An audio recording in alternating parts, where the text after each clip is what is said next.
ako ng medyo mahaba kagabi. So, thank you.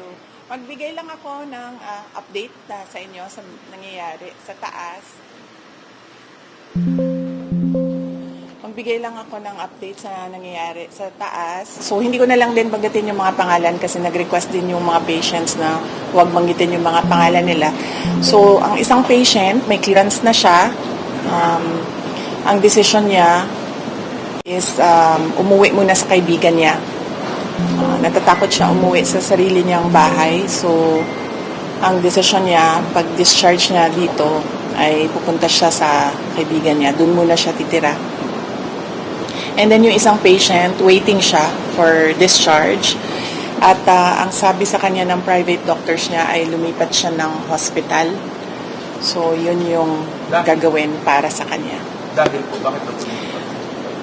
Well, hindi niya nasabi sa akin. Ang nasabi lang niya sa akin ay yun yung gusto ng private doctors niya na lumipat siya ng another hospital. So, yun din yung gagawin niya kasi right now, yun lang din yung pinagkakatiwalaan niya, yung mga doktor. Tonight po siya lilipat?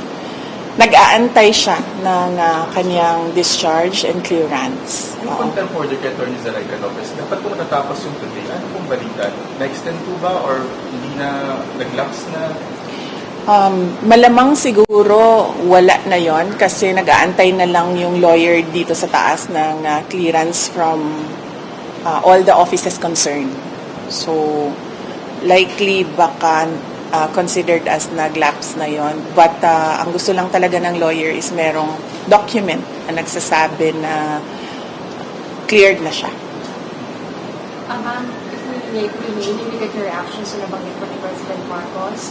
Ang sinabi niya, ma'am, kinonfirm niya po yung kumalat na text message na nakalagay na in the larger scheme of things, Sara is unimportant, so please do not file impeachment complaints, whether immediate or yes, oo.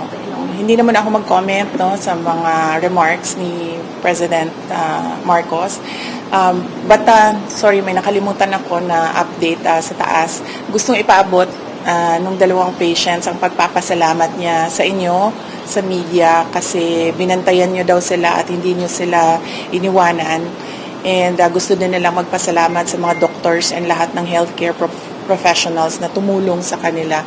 And of course, sa mga lawyers din na nag-assist sa kanila all throughout the crisis. So, isa din yon sa mga message nila galing sa taas. Salamat daw sa inyong lahat. At dahil daw may clearance na, pwede na rin daw, cleared na rin daw kayo from them na umalis or iwanan sila dito. Isa sa kanila lalabas sa buhay? Sure. Ang isa, nakaalis na. Oo, nakaalis na yung isa. Ang isa na lang yung nag-aantay ng clearance. Possible din po lumabas today? Possible din po ma-discharge? Well, hopeful sila na merong ganon na mangyayari today. Pero I think meron ng assurance ang lawyers na mangyayari yon, ang kanyang clearance and discharge today. So, nagpapasalamat. Kaya nagpadala na rin siya ng pagpapasalamat dito sa media, sa inyong lahat, sa pagbabantay, pagtulong at pagprotekta sa kanila. I'm sorry, NBI investigation, December 11. Pupunta po kayo? I'll have to run my schedule day by day kasi nagbabago siya ngayon araw-araw dahil bigla na lang may nangyayari na mga bagay kaya hindi ko magawa yung schedule ko ng malayo pa. So, we do it day by day sa ngayon, yung schedule. So, hindi ko pa masagot kung pupunta ako sa December 11. Tsaka, ang isang consideration dyan ay sinusunod ko kung ano yung mga sinasabi ng lawyers sa ngayon. So, kung ano yung sasabihin or ano yung advice ng lawyers, yun yung gagawin ko. How about the Good Government Hearing Committee? Yes, oo. Nag-express kasi yung isa, dalawa, tatlo. Nag-express yung tatlong mga resource persons from the Office of the Vice President that they really feel safer and medyo kumakalma sila kung nandiyan ako. Ang worry ko lang is right now, wala na kasi kaming chief of staff affected din yung Assistant Chief of Staff ng office. So ako na lang talaga yung naiwan sa opisina to do everything. And meron ding mga year-end activities ang office. Meron din kaming mga Thanksgiving activities. Meron kaming budget utilization review dahil merong mga budget na kapag hindi nagamit, naglalapse yan by December 31. As well as yung planning for January 1. Kasi bago na yung budget by January 1.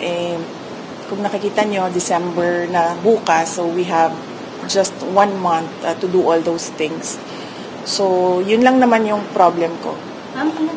Yun pa lang din po kayo ng comment regarding po sa sinabi po ni Congressman Jay Tonggun po na kung hindi lang daw po kayo maagang nag-ambisyon na mag-presidente, tahimik daw po ang lahat.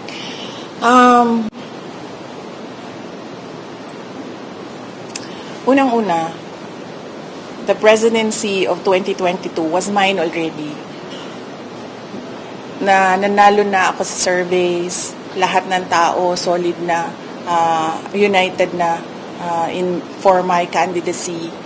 Pero I gave it away because I felt I had to do some other things other than being President of the Republic of the Philippines. Pangalawa, hindi ako yung nagsabi sa kanila na magbukas sila ng investigation or inquiry in aid of legislation that is more like a political persecution and harassment of OVP personnel. So, wag nila akong i-gaslight into saying na ako ang dahilan ng kaguluhan na ito.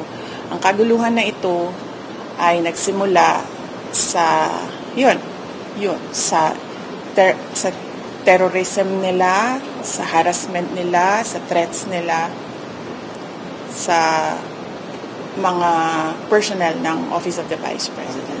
Ma'am, clarification lang po, nag-resign na po ba si Attorney Rosalay? Hindi pa siya nag-resign, pero nagsabi siya na mag-i-indefinite leave na siya. So, once ma-cleared siya dito, she will file an indefinite leave from the Office of the Vice President. Ang sabi ng Presidente, never say never kung mag-reconcile kayong dalawa. I will not comment on the remarks of President Marcos sa ngayon. Thank you. Message na lang sa mga supporters sa EDSA Shrine. Yes, oo. Well, nagpapasalamat din kami sa mga supporters namin sa EDSA Shrine. And syempre yung iba pa na kahit hindi namin supporters ay nagpapalabas ng kanilang saloobin sa mga nangyayari ngayon. Dahil nagbabantay din sila sa mga pasyente natin dito sa Veterans Hospital. And nagpapasalamat din kami sa mga tao na nasa labas ng Veterans Hospital na nagbantay din sa mga pasyente. Malaking tulong yon sa akin, yung media, yung mga tao na nagbabantay. Si Senator Bato de la Rosa na hindi talaga niya iniwanan yung mga pasyente. Si Senator Bongo na nag-substitute sa akin dito. Ang laking tulong nun lahat, ninyong lahat sa akin dahil nakakagalaw ako, nagagawa ko pa rin yung mga iba kong kailangan gawin na mga trabaho. Ma'am, Thank you. Ma'am, nag-usap na po ba kayo ni Claire Arguelling? Thank you, ma'am.